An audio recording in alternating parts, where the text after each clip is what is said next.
नमस्कार दोस्तों, आप सभी का विश्व भारती चैनल में बहुत बहुत स्वागत है। दोस्तों, आज आप कहेंगे कि क्या ये फिर राजनीतिक विषय पर वीडियो बनाई है। दोस्तों, क्या कर सकते हैं, काफी सारी ऐसी जानकारी आती रहती है दिन भर में, हर घंटे हर मिनट, लेकिन सभी जानकारियां महत्वपूर्ण नहीं होती। देश में काफी सारी घटनाएं घटती रहती हैं, लेकिन हर विषय पर हम वीडियो बना करके आपके सामने लाना किसी उपयोग का नहीं है। क्यों? क्योंकि काफी सारी जानकारी ऐसी है जो ये मीडिया चैनल कवर करते हैं, लेकिन यही भ्रष्ट मीडिया चैनल और प्रिंट मीडिया ये जो कवर नहीं करते, इस तरह की जो जानकारियां हैं उसमें जो सबसे ज्यादा महत्वपूर्ण जानकारियां हैं वही आपके सामने हम हमारे चैनल के वीडियोस के माध्यम से रखने का प्रयास करते हैं, प्रयत्न करते हैं, कोशिश करते हैं। क्या है वो सारी जानकारियां और इतनी महत्वपूर्ण क्यों है वो हम आपको बताएंगे। अब सवाल ये है कि कुछ मिला क्या, आपने टाइटल में पढ़ा होगा, हमारे थंबनेल में। जी हाँ, इसी तरह का सवाल विश्व प्रवक्ता संजय राउत, माफ कीजिए शिवसेना प्रवक्ता संजय राउत, जो कि माननीय सांसद हैं, इन्होंने किया है ईडी से और केंद्र सरकार से। उनके जो दो सुपुत्रियां हैं, बेटियां हैं, उनकी जो पार्टनरशिप है किसी वाइनरी फर्म में, उस डायरेक्टर के ऊपर, उस पार्टनर के ऊपर आज काफी सारे छापे पड़े उनके घर पर, उनके ऑफिस पर। और उसका एक और रियल एस्टेट कंपनी से जो व्यवहार था, उसके एक डायरेक्टर को गिरफ्तार भी किया गया है, इस प्रकार की जानकारियां आ रही है। तो यहाँ पर दूसरा सवाल ये आता है कि ये राहुल गांधी का विषय क्या है फिर इसके अंदर। बिल्कुल है, वही तो पूरा मसला है, वही पूरा माजरा है, उसी के अंदर सब कुछ छुपा हुआ है। क्या छुपा हुआ है आप कहेंगे। इसको समझने के लिए सबसे पहले जरूरी है कि आप एक छोटी सी वीडियो क्लिप है, कुछ 1-1.25 मिनट के आसपास, पहले आप वो देखें, उसके बाद हम आपको उसी विषय पर जानकारी देने जा रहे हैं।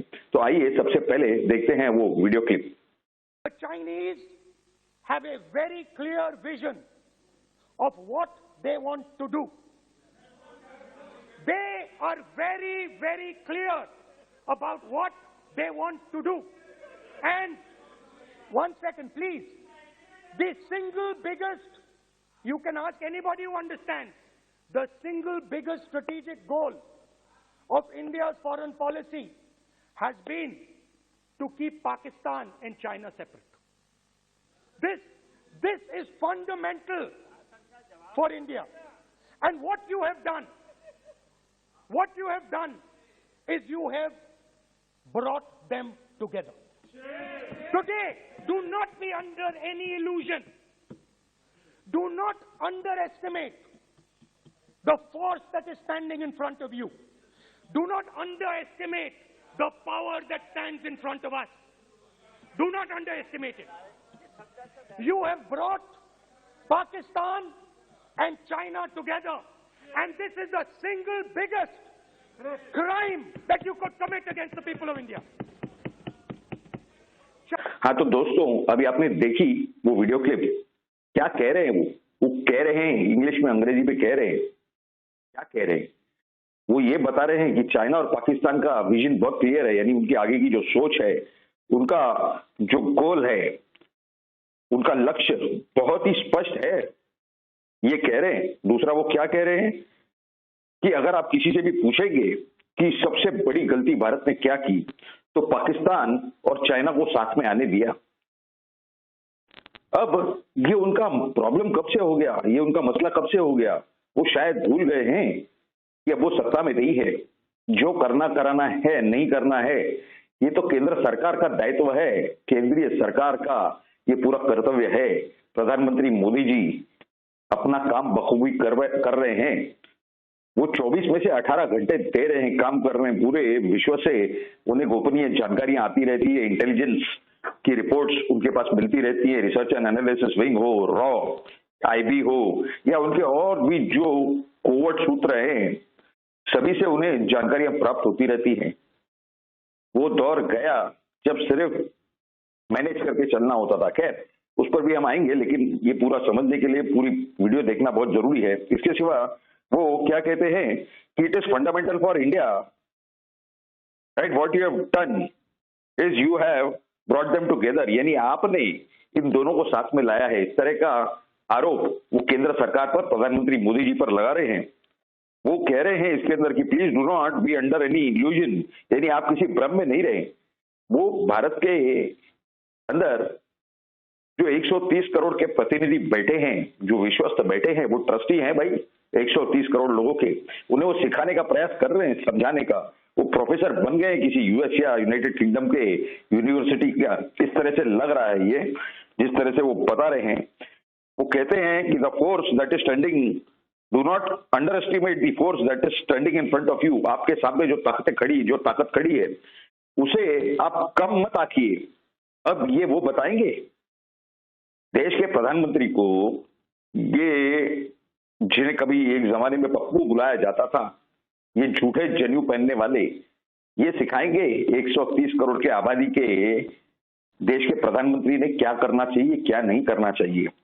वो कहते हैं फिर से, do not under estimate, you have brought Pakistan and China together and this is the single biggest crime that you do commit against the people of India, you could commit, यानी आपने एक अपराध किया है, वो कहते हैं इन दोनों को साथ में ला करके, और ये सबसे बड़ा यानी सिंगल बिगेस्ट क्राइम, यानी सबसे बड़ा एक सिंगल गुनाह है जो आप कर सकते थे, अपराध कर सकते थे। अरे भाई आप हो कौन से दुनिया में, ये उन्हें अभी तक समझ में नहीं आ रहा। और ये सबसे बड़ी इस जो भाषण की बात है, इस वक्तव्य की, वो भी इन्होंने कहा किया लोकसभा सदन में किया, on the floor of the house, सदन के पटल पर ये भाषण करते हैं। ये जो इन्होंने अंडर एस्टिमेट शब्द का इस्तेमाल किया, यानी इन्हें कम नहीं आंकना, ये इन्होंने इस 1.25 मिनट के अंदर 3 बार किया। इन्होंने ब्रॉट देम टुगेदर, यानी उन्हें साथ में लाया, ये बात उन्होंने 2 बार कही, और पाकिस्तान और चाइना का नाम उन्होंने 2 बार लिया। अभी ये नहीं समझ में आता कि ये केरला में जहां से चुन करके आए हैं, ये उस क्षेत्र का प्रतिनिधित्व संसद में कर रहे हैं, ये पाकिस्तान और चाइना का प्रतिनिधित्व कर रहे हैं वहां पर। दोस्तों ये बहुत बड़ा सवाल है। उत्तर प्रदेश छोड़ करके एक महिला से डर के भाग गए, कहां पहुंच गए? केरला में। हमें डर लगता है कि आने वाले चुनाव में इन्हें कहीं श्रीलंका से ही, यानी और दक्षिण में जाकर के श्रीलंका से चुनाव न लड़ने पड़ जाए, क्योंकि भारत की जनता इतनी भी मूर्ख नहीं है। उन्होंने जिन्हें चुन करके भेजा है केंद्र में प्रधानमंत्री मोदी जी को, उन्हें यूं ही नहीं भेजा गया है। उन्हें अपना लक्ष्य, भारत का लक्ष्य, भारत का संविधान, हर चीज ठीक से मालूम है। वो किसी चीज का टेम्पररी सॉल्यूशन, यानी जो अस्थाई किस्म का वो सॉल्यूशन नहीं ढूंढते हैं, अस्थाई इलाज नहीं ढूंढते हैं। वो परमानेंट इलाज करने का उनका हमेशा प्रयास रहता है, उनका लक्ष्य रहता है। ये कहते हैं कि फॉरेन पॉलिसी इंडिया की आपने चेंज कर दी, बदल दी। अरे भाई, विदेश नीति तय करना, उसे अमल में लाना और उसके उपयोग से, सदुपयोग से काम करवाना पूरे प्रशासन से, ये भारत की सरकार की जिम्मेदारी है, जवाबदारी है। ये विरोधी पार्टी की जवाबदारी नहीं है। उनका काम है कि वो एक डिस्ट्रिक्ट से, यानी एक जिले से एक सांसद बन के चुन के आए हैं, उस जिले के जो रहवासी हैं उनका वो प्रॉब्लम सॉल्व करें उनके। अगर वो सॉल्व नहीं हो रहे हैं तो उन विषयों को वो संसद में रखे, ताकि सरकार उन सभी समस्याओं का निराकरण कर सके। वो करने के बजाय क्या कर रहे हैं, वो चाइना और पाकिस्तान का प्रतिनिधित्व वो लोकसभा में कर रहे हैं खुलेआम। और क्यों? क्योंकि एक इम्यूनिटी होती है। एक इम्यूनिटी क्या है ये, कि आप जो भी वक्तव्य on the floor of the house करोगे, तो उस वक्तव्य के बारे में, उस वक्तव्य के विषय में आपके खिलाफ कोई कार्रवाई नहीं हो सकती, कानूनी कार्रवाई नहीं हो सकती। इस तरह के प्रावधान ये पूरे नियमों में है, भारत के संविधान में है। ये पूरा उन्हें प्रोटेक्शन मिला हुआ है, इम्यूनिटी ग्रांट हो चुकी है। क्या ये इसका उपयोग कर रहे हैं या दुरुपयोग कर रहे हैं, ये तय करना तो भारत की जनता का, हमारे दर्शकों का काम है। लेकिन ये जानकारी इतनी महत्वपूर्ण है कि हमसे रहा ही नहीं गया कि हम ये जानकारी अपने दर्शकों तक नहीं पहुंचाए, क्योंकि ये भ्रष्ट मीडिया चैनल और ये भ्रष्ट प्रिंट मीडिया ये भारत के जनता तक और हमारे दर्शकों तक ये पूरी जानकारियां नहीं पहुंचा पाएगा या नहीं पहुंचाएगा, इसका हमें पूरा पूरा विश्वास था। खैर, ये जो पूरा विषय है, क्योंकि अगर आपको याद होगा 2008 में 26/11 का जो आतंकवादी हमला हुआ था, ट्राइडेंट होटल हो या और कई जगह हो मुंबई में, इनके ऊपर। उस समय सरकार किसकी थी? यही राहुल गांधी की सरकार थी। सरदार मनमोहन सिंह प्रधानमंत्री थे। क्या किया उन्होंने? 48 घंटे तक कुछ भी नहीं। उसके बाद वो ब्लैक कैट कमांडो आए, उसके बाद भी उस समय के जो गृह मंत्री बताए जा रहे हैं, उन्होंने इन्हें कई घंटे डिले कर दिया एयरपोर्ट पे। वो पूरी टीम रुकी रही ब्लैक कैट कमांडोज की, एनएसजी की या और एसपीजी की। और कुछ घंटे यानी कपड़े बदलने में उनके एक मंत्री को, गृह मंत्री को इतना समय गया कि आतंकवादी यहां पर धमाके मचाते रहे, हल्ला गुल्ला मचाते रहे, लोगों की जान लेते रहे AK-56 से फायरिंग करते हुए। इन्हें भारत की जनता के गुड्डे गुड़िया का खेल लगती है कि इस तरह से इनके गृह मंत्री इस तरह से देरी करते हैं। उन्होंने तो स्पेशल फ्लाइट में इन्हें तुरंत भेज देना चाहिए था। 48 घंटे क्या, आपको पता है 4 मिनट देरी करने की भी उन्हें आवश्यकता नहीं थी, जरूरत नहीं थी। महाराष्ट्र में भी उन्हीं की सरकार थी, इसके बावजूद ये सब हुआ। और महाराष्ट्र में जो राज्य सरकार थी कांग्रेस और राष्ट्रवादी पार्टी की, इन्होंने भी इतना समय क्यों लगाया केंद्र से बल मंगाने के लिए? ये जो पूरा जो चक्रव्यूह इनका रचा हुआ, ये पूरे भारत देश की जनता को समझ में आ रहा है। ऐसा तो हमें स्पष्ट रूप से दिखाई दे रहा है, क्योंकि हमें जो भी रिएक्शन है, हमने जो भी चर्चाएं की इंटेलेक्चुअल से यानी बुद्धिजीवियों से, तो उनका तो कहना यही है कि ये जो संसद में बात करने की जो इम्यूनिटी दी गई है, यानी आप कुछ भी बात कीजिए उस विषय में, आपके खिलाफ कोई कार्रवाई नहीं हो सकती है। इसका शायद दुरुपयोग हो रहा है।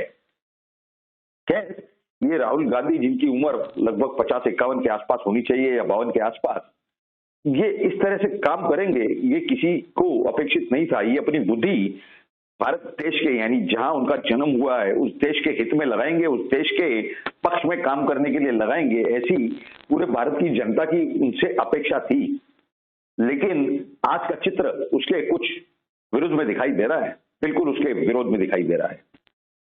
क्यों और कैसे, इसका जवाब तो वो खुद ही दे सकते हैं कि उन्होंने किस वजह से ये किया। और जो 26/11 का हमने 2008 का आपको हमला बताया, उसके तुरंत पहले यानी उसका कुछ समय पहले उसी वर्ष में ये चाइना गए थे, चाइना के कम्युनिस्ट पार्टी के साथ समझौता करने, जिसके जो फोटोग्राफ्स हैं वो काफी वायरल हुए थे। हमने पिछले कुछ वीडियोस में वो दिखाए हैं। आप अगर हमारे चैनल के होम पेज पर जाएंगे तो आपको उसमें वो विषय पर वीडियो भी दिखाई देगा।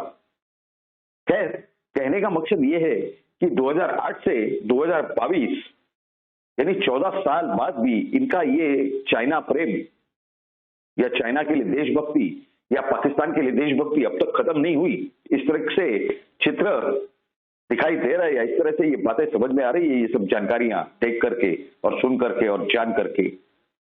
तो ये सब जानकारियां बहुत ही ज्यादा महत्वपूर्ण है। हम इसके ऊपर आरोप नहीं लगाना चाहते, लेकिन ये जानकारियां हमारे सभी दर्शकों के सामने रखना हमें बहुत ही ज्यादा महत्वपूर्ण लगा, क्योंकि भारत की जनता का मूलभूत अधिकार है, हर नागरिक का अधिकार है, भारत के हर नागरिक का बिल्कुल अधिकार है कि वो सही सही सच्ची सच्ची जानकारियां प्राप्त करे। और उसी दिशा में उनके ये जो मौलिक अधिकार हैं उसकी पूर्तता के लिए, उसे पूरा करने के लिए हम अक्सर वीडियो बनाया करते हैं। उसी दिशा में एक और कदम आज हमने उठाया कि सही सही जानकारियां देश की जनता के सामने, देश के हर नागरिक के सामने रखी जाए। इसी वजह से हम आज का ये वीडियो बना रहे हैं और हमने बनाया है। हमारे सभी दर्शकों से निवेदन है कि उनकी जो राय है यानी आपकी जो राय है ये हमारे लिए बहुत ही ज्यादा महत्वपूर्ण है। आप जरूर आपकी जो राय है नीचे कमेंट बॉक्स में लिख करके हमें बताएं, ताकि हमें भी मालूम हो कि हम जो जानकारियां देते रहते हैं वो कैसी रहती हैं। आज के वीडियो में जो कंटेंट था, जो जानकारियां थी वो कैसी थी, इसका फीडबैक हमें मिलना बहुत जरूरी है। और अगर आप किसी और विषय पर कुछ जानकारी चाहते हैं तो वो भी नीचे कमेंट बॉक्स में लिख दें, ताकि हमें मालूम हो कि हमारे दर्शक किस विषय पर जानकारी लेना चाहते हैं, ताकि हम उस विषय पर वीडियो बना करके आपके सामने उपस्थित हो सके। आज की जानकारियां अगर आपको अच्छी लगी हो तो जरूर इस वीडियो को लाइक करें और ज्यादा से ज्यादा शेयर करें, ताकि भारत के हर नागरिक तक उनका जो मूलभूत अधिकार है सही सही जानकारियां प्राप्त करने का, वो उनका पूरा हो सके। और आपका और हमारा ये कर्तव्य है कि सही सही जानकारियां हम जितना ज्यादा हो सके उतना ज्यादा लोगों तक पहुंचाए, खास करके भारतीय नागरिकों तक। जो भारतीय नागरिक भारत में है, किसी भी कोने में, सिर्फ वहां तक नहीं, विश्व के हर कोने में जहां पर कोई भारतीय नागरिक है वहां तक ये जानकारियां जाना बेहद जरूरी है, क्योंकि उन्हें मालूम होना चाहिए कि उनके देश में क्या चल रहा है और भारतीय नागरिकों ने चुने हुए प्रतिनिधि, जनप्रतिनिधि, लोक प्रतिनिधि ये उनके साथ क्या कर रहे हैं, उनके देश के साथ क्या कर रहे हैं। तो ये आज की पूरी जानकारियां थी जो हमने आपके सामने रखी। आज के ये पूरे विषय के बाद आप सभी से निवेदन है कि आप हमारे इस चैनल के साथ में जरूर बने रहें, ताकि आपको हर समय नई नई जानकारियां प्राप्त होती रहे। आपसे जरूर मुलाकात होगी हमारे अगले वीडियो में, तो हमारे साथ आप बने रहिए। आप सभी लोगों ने इस वीडियो को पूरा अंत तक देखा, इसके लिए आप सभी का बहुत बहुत धन्यवाद। भारत माता की जय। जय हिंद।